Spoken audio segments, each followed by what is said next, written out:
This is an I Am Listening original podcast. The biggest problem is there isn't a part of the NHS and the care industry that's really working well. There's always been a case where one part might prop up the rest, but now everybody's struggling, everybody's short of money, resources, staff and so on. And so if you take it from one place, you're actually going to give it to somebody else, but that original place is then suffering more. Welcome to the Kent Politics Podcast, your go-to source for insightful discussions on local and national political matters. Join us as we take a deep dive into local government across the county. Find out what the key decision makers have to say, what your money is being spent on, and how the party's policies could affect how we live.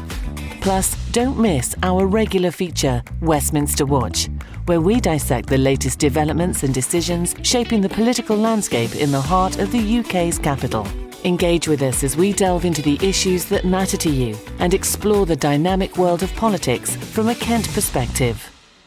Welcome to another edition of the Kent Politics Podcast. In the week where the winter fuel allowance raised its head again, we revisited one of the country's biggest homes developments, and our MPs were right across social media for Small Business Saturday. My name is Nikki White, Senior News Editor with the KM Media Group, and with me is Robert Boddy from the Local Democracy Reporting Service, who's been looking at Medway Council this week. Hello. And local democracy reporter Daniel Esson, who covers district and borough councils in Kent. Hello. I'm in the hot seat this week as unfortunately regular host Simon Finley has caught this dreaded cold which is going around, but we have a packed show including special guest, veteran Medway GP Dr Julian Spinks, who will be talking to Robert, and editor Matt Ramsden about Labour's plans for the NHS, plus his thoughts on what is wrong and right with the service. First up, Robert, what's been happening in Medway? Well, if you thought that the fallout from the winter fuel allowance cut had died down, the Medway Tories are doing their best to get it going again. This week, they tabled another members' item for the Health and Adult Social Care Services Committee to discuss the impacts of the cut on residents' health and well-being. The debate descended into accusations of playing politics pretty quickly, and I suppose the debate really was about who was playing it more. On the actual substance of the item, how will Medway residents be affected by the winter fuel allowance cut? Well, in the report by officers responding to the item, they said cold weather obviously makes existing conditions such as arthritis, respiratory problems and cardiovascular diseases much worse. But they said it's difficult to put a figure on how many people are in the situation of being well off enough to have the allowance taken away, but not well off enough so that it impacts their quality of life when it is taken away. Additionally, they said through the cold weather payments and the warm home discount, there are other schemes which can prevent people from suffering because of the cut. And they say they're running events and making efforts to reach out to people who might be at risk and to make sure everybody claims what they're entitled to. Did this come through during the debate? It did. Eventually, Councillor Tijan from the Tories brought the item, saying the council needed to look at how many people were going to suffer as a result of the change. But at the same time, he's pretty convinced thousands were so. So the council either needed to put its own measures in place or lobby the government to reverse the cut. Fellow Tory Councillor David Wildey also said thousands of pensioners would lose out, but also asked officers if they could say how many, which they said, as did the report, that they couldn't. Labour said this was obviously playing party politics, as the Tories were fishing for evidence to prove a conclusion they'd already decided. But the Tories fired back with a reasonably fair accusation that if it had been a Tory government instituting the cut, the Labour group would have been the, quote, jumping up and down and bringing forward this item. Eventually, more sensible debate did follow, with Labour Councillor Esther Cook saying the key thing was ensuring that people didn't slip through the cracks and suffer, which, with the other schemes available, she said she was confident wouldn't be the case. Interesting stuff. And what have you been looking at, Dan? So I've yet again revisited one of the biggest housing developments in the country, which is down near Folkestone. Basically 18 months after Ospel Park was given planning permission, there's now a chance that work might actually start next year. So just how big is Ospel Park, and why has it taken what seems like forever to get the ball rolling? When it was approved, it was the single biggest planning application in the country. I think it probably still is. It was 8,500 homes in one go, but the plan is for it to be up to 10,000.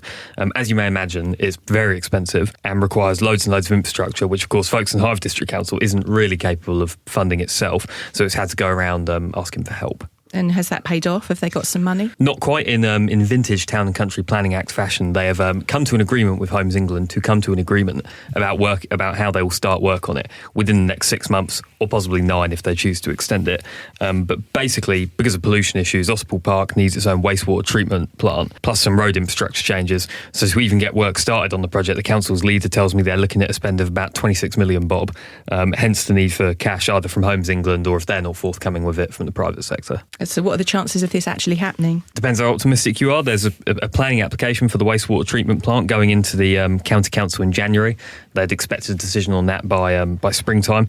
If that gets approved and they come to an agreement about who should actually build it, that could be built over the course of 16 months, and homes could start getting built simultaneously with that. And also, given the government's interest in major housing projects, especially in Kent, it would stand to reason that they might get involved to decide to cough up some money to get things moving. But I'm somehow sure it won't quite be that simple. So what's been happening at Westminster, Nikki?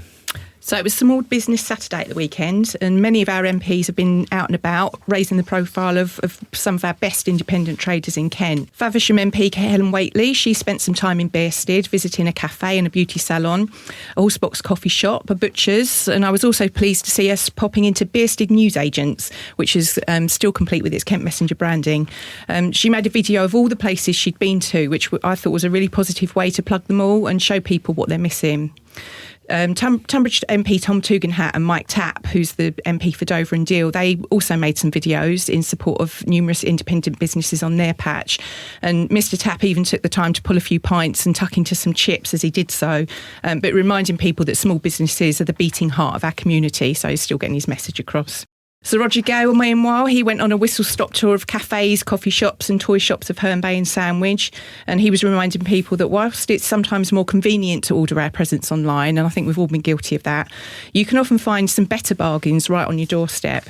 Ashford MP Sojan Joseph, he moved his regular surgery to the Coach and Horses pub in Lyminge, and Canterbury MP Rosie Duffield, she used the day as an opportunity to highlight her constituency's rural businesses, which included things like a dried flower florist and an art gallery, so something a bit different there. Businesses that aren't in the heart of town, so something different to support. And it is really important time of year to be supporting our local business, isn't it? Has anything else been going on at Westminster? Yeah, Helen Whately secured a Westminster Hall debate this week on the impact of Cleve Hill Solar Park and the impact that it's having on communities in Faversham and Mid-Kent, which is her constituency. The solar power plant is going to be the UK's largest. It's almost built and set to become operational early next year, but there's still some concerns about it. Miss Whately raised three key issues in her debate: safety, construction, damage and compensation for the community. She said the safety of the batteries remain a huge concern, with no evacuation route and the potential for battery expansion by fivefold on the site. The construction has already caused disruption and damage to local roads and houses, and there's been no guarantees for proper repairs. She said residents also felt unsupported in negotiating fair compensation from the developers for what they see as the industrialisation of marshland that they hold so dear. Also, we've had farmers back in Westminster on Wednesday, with many of them driving their tractors there to show their ongoing opposition to the family farm tax. And Weald MP Katie Lamb joined them to show her support. And finishing up on a lighter note, lots of our MPs are now getting into the festive spirit with fairs and celebrations. And Dartford MP Jim Dixon, he's donned a Father Christmas hat to take part in a Santa run around Central Park in Dartford. And that was in aid of the charity We Are Beams, which offers support to families with disabled youngsters. And he even posed for a picture with the Grinch.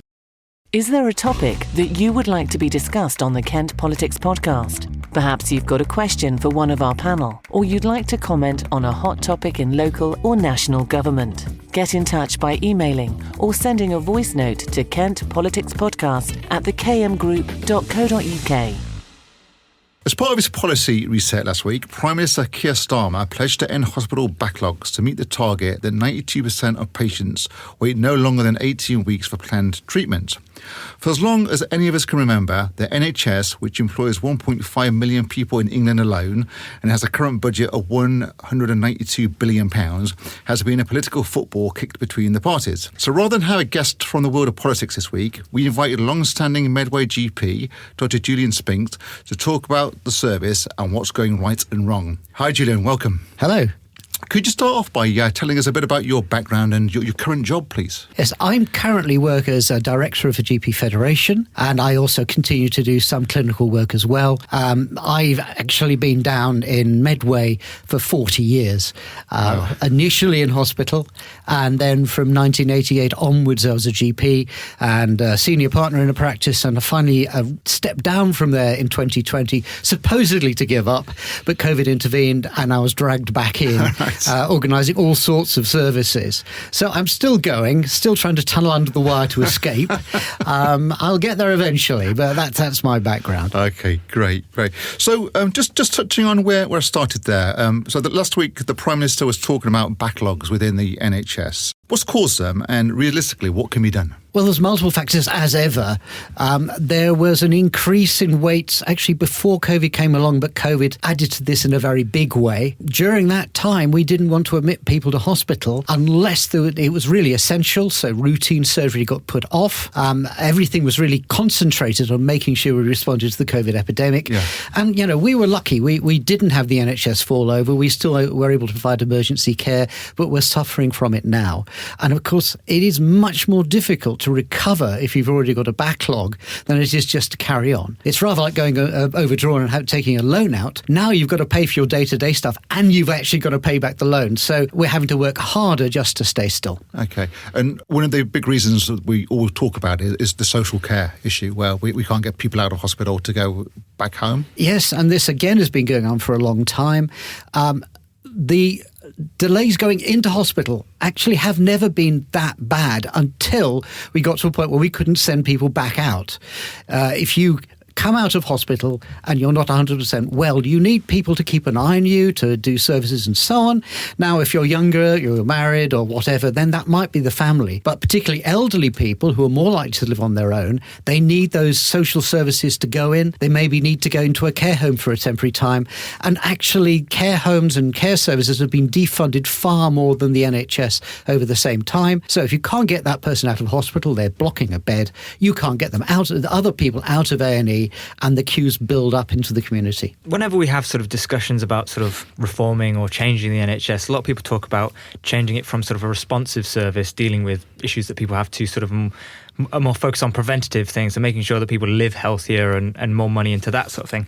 Is that a valuable direction that the NHS could go in? And do you think it's a realistic one, considering it would require changing people's behaviours? I think you can't argue against prevention being better than cure. The big problem is that you can't stop doing the reactive and the that side whilst waiting for the prevention to reduce the demand. And so it is a challenge. And the other thing is that if you're asking people like GPs like myself to be doing preventative work, that's in addition to our existing work. So it's a problem. Finally, it tends to be front-loaded on cost. You've got to invest in prevention, and eventually sometime down the line, you're going to find that actually the demands and the costs come back. But just like me paying for my pension for 40 years or whatever, you pay an awful lot in before you start to see something come back. You mentioned that you've obviously worked for the NHS for decades now. You still haven't escaped. You're still going. When was the best time? I mean, during the course of your career, when did the NHS work at its best? It's never been brilliant, I have to say. Okay. I think probably getting towards the end of the Blair-Brown era, we did better than average, and that's because they put a lot of investment in. And we saw waiting times come down. And there was also a time, certainly for me as a GP, when there was more input from clinicians actually helping form the health service and plan things. Other times it's been difficult. When I first went in, it was very typical to be waiting 18 months for an outpatient appointment, and even longer, it was 4 years for a hip replacement. So it wasn't brilliant. And then we got it down, and unfortunately, during austerity, again, everything built back up. For me now, the biggest problem is there isn't a part of the NHS and the care industry that's really working well. There's always been a case where one part might prop up the rest, but now everybody's struggling. Everybody's short of money, resources, staff, and so on. And so if you take it from one place, you're actually going to give it to somebody else, but that original place is then suffering more. Same sort of question. There's healthcare systems across the world, and none of them are perfect. But if you were to say this is one that we need to look at, where would you go? France, Germany, somewhere else? I'll start by saying where I don't think we should look at, and that's America. Okay. Horrendously expensive, and actually has worse outcomes. So no, definitely not. We could certainly look at the insurance-based schemes across Europe because they have a lot of safety nets and things built into it. They still, very few places have a situation where it's free at the point of entry. And so the very poorest people are disadvantaged even in those services. And they are all challenged. I speak to colleagues in Germany, and the funding for general practice lasts about 6 months, at which point they stop seeing NHS equivalent of patients and do private patients. But then another one down the road opens up and does it. So it is it's not a good idea. The NHS, fundamentally, the idea of paying through taxation so that people who are more capable of paying contribute, rather than people who are ill being hit by more bills, is still a good idea. But the big problem is it depends on the politicians being willing to take the taxation to pay for the service, whereas in those other countries you don't really see it because people are paying individually into insurance schemes. I mean, around the world we see sort of different models that use sort of private elements, and a lot of the talk in the UK about sort of the NHS is all around privatisation and the role of private contractors. And one criticism I've seen quite a bit of is that with private contracts, they'll say these companies will say they can do it for a really low price. They'll come in and they'll do all the really easy, say, operations and get them out of the way, and then say, well, these more complex, more expensive versions we can't really do for this price, and give them back to the NHS. So they basically have to deal with the really difficult cases. Do you think, I mean, firstly, is that your experience? Have you seen that and heard stories like that? But secondly, do you think that private contracts are value for money for the NHS? Well, of course, if it's a private contract, there's got to be a profit element for the company that's doing it. OK, I'm a GP, and most GPs are partners, they're self-employed, and so we get paid on the profit out of our practices. We don't have a salary. The problem with some of the private services that were set up, including the independent sector treatment centres back in the Blair-Blount days, was you're absolutely right. They were allowed to pick and choose who they had. They could cherry pick the simpler cases, the people who were less ill, and the NHS hospitals picked up the pieces. And it actually made it financially more of a problem for those hospitals than it would have been before. And you have to remember that if you're looking at private hospitals in the UK, very few of them have things like intensive care services. A lot of them aren't licensed to treat children and so on. So they are still quite restricted. I'm not fundamentally opposed to using private hospitals. It's just we need to make sure we get the value for money out of it. And the one thing the NHS is, despite the fact people worry about whether we're efficient and the management's right, actually we're pretty cheap compared with most alternatives. Okay, it's interesting that you talk about efficiency, because that's my next question.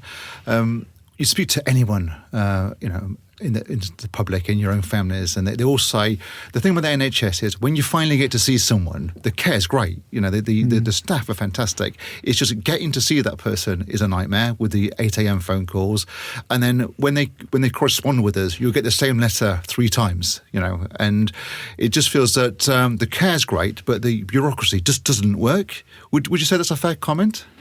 I think excess bureaucracy is a really big problem. I think it's shared by all massive industries and so on. If you look at the army and so on, you get similar problems. But yes, you get duplication. And in fact, the lack of joined up working is the biggest problem from my point of view. We're split into sectors. We have secondary care, i.e. hospitals and specialists. We have primary care, which is GPs and community and so on. And they don't link together very well. And again, you either duplicate or people fall through the gaps. Some of the problems about getting appointments now are just simply because we don't have the staff or the resources to see the number of people. And we have a population that's getting both bigger and older. And generally, the older you are, the more complex your health needs. For example, a 25-year-old woman will see their practice once a year.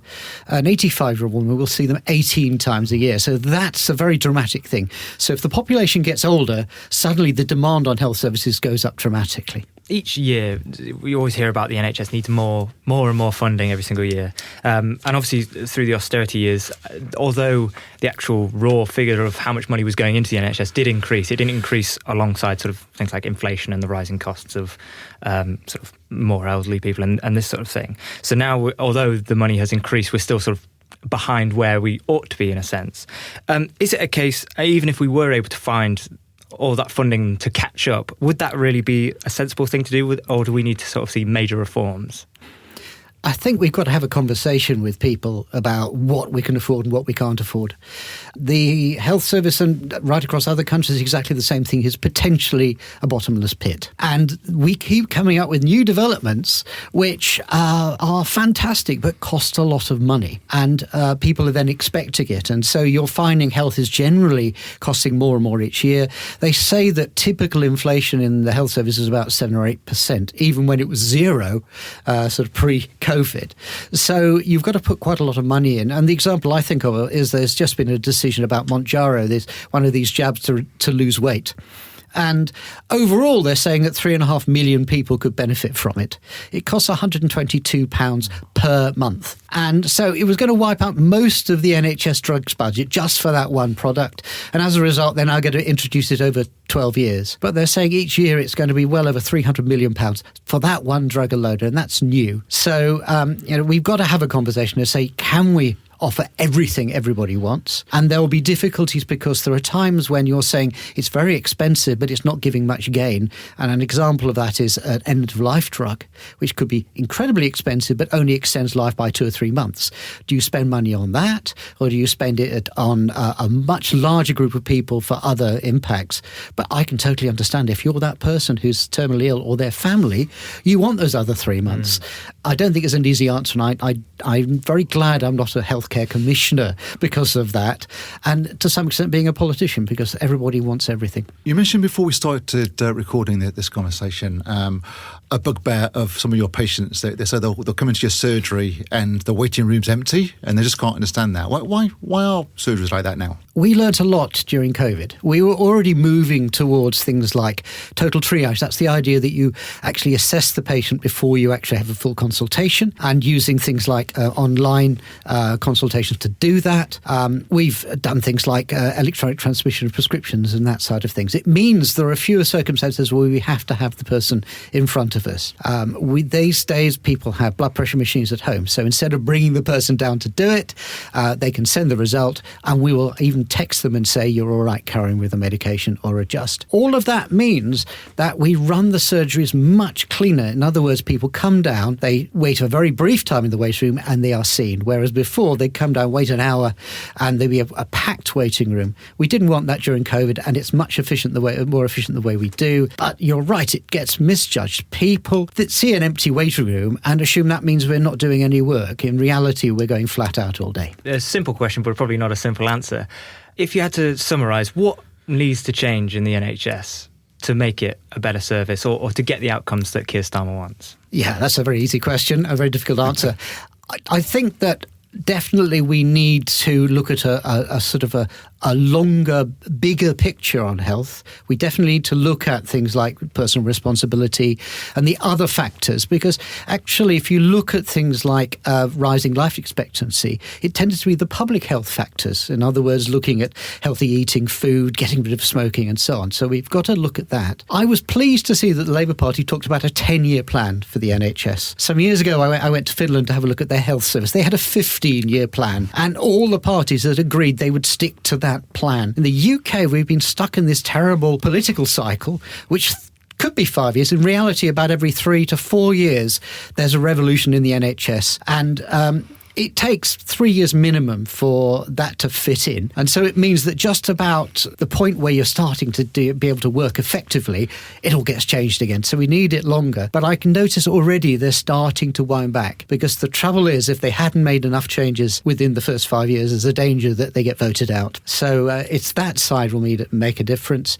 I do feel also that we need to go back to trusting some of the professionals in the service. A big change back in the days of Thatcher was bringing in a lot of managers who came from a managerial background, had no experience with health. And we still have a situation where some of our managers never actually come into a GP practice or a hospital. They're in office buildings somewhere. And I don't think they get a feel as to what's achievable and what isn't. Looking at sort of the atmosphere or the situation of doctors at the moment, we see all the time there's lots of Adam McKay's written that book about this is going to hurt and what his experience was like as a junior doctor and all these things.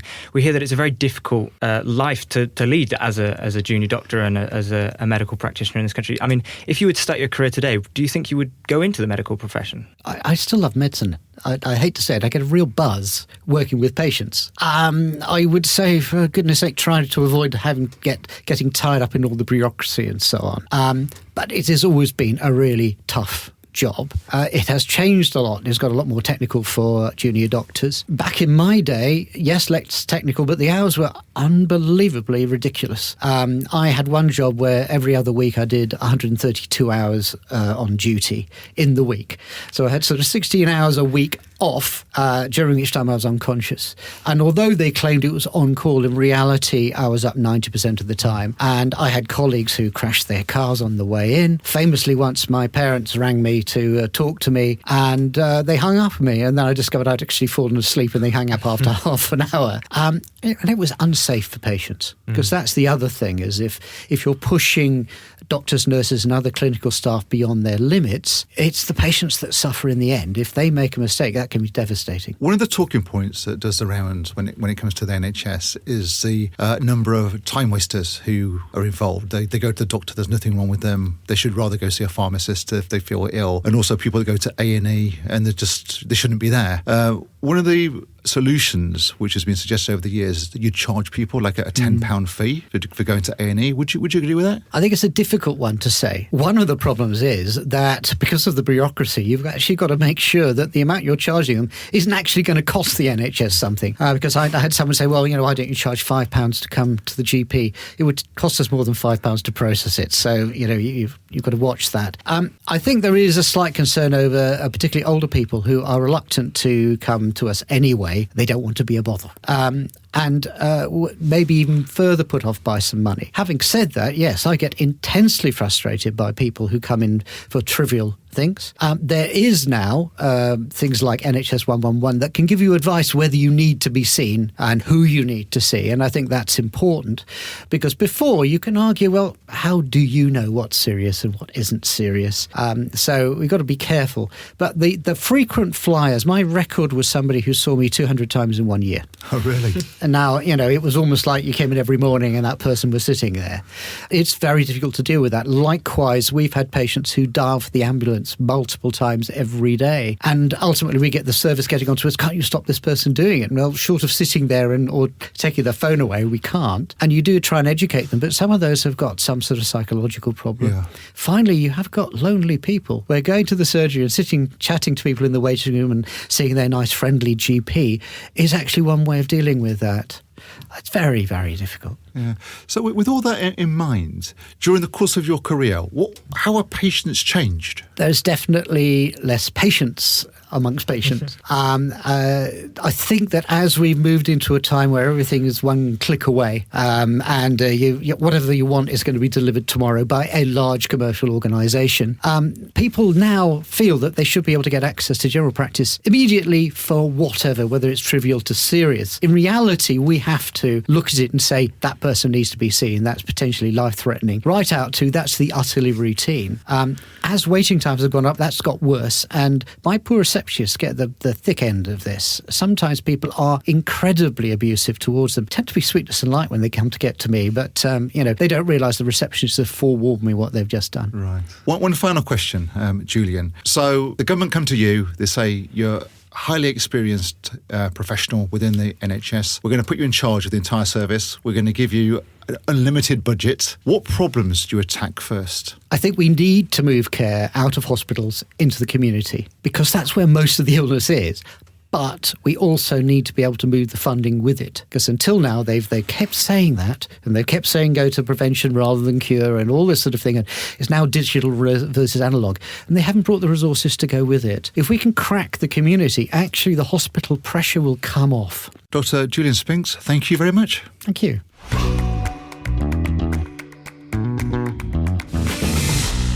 OK, folks, that's it for this week. Thanks to Rob, Dan and Matt, and to our special guest, Dr Julian Spinks.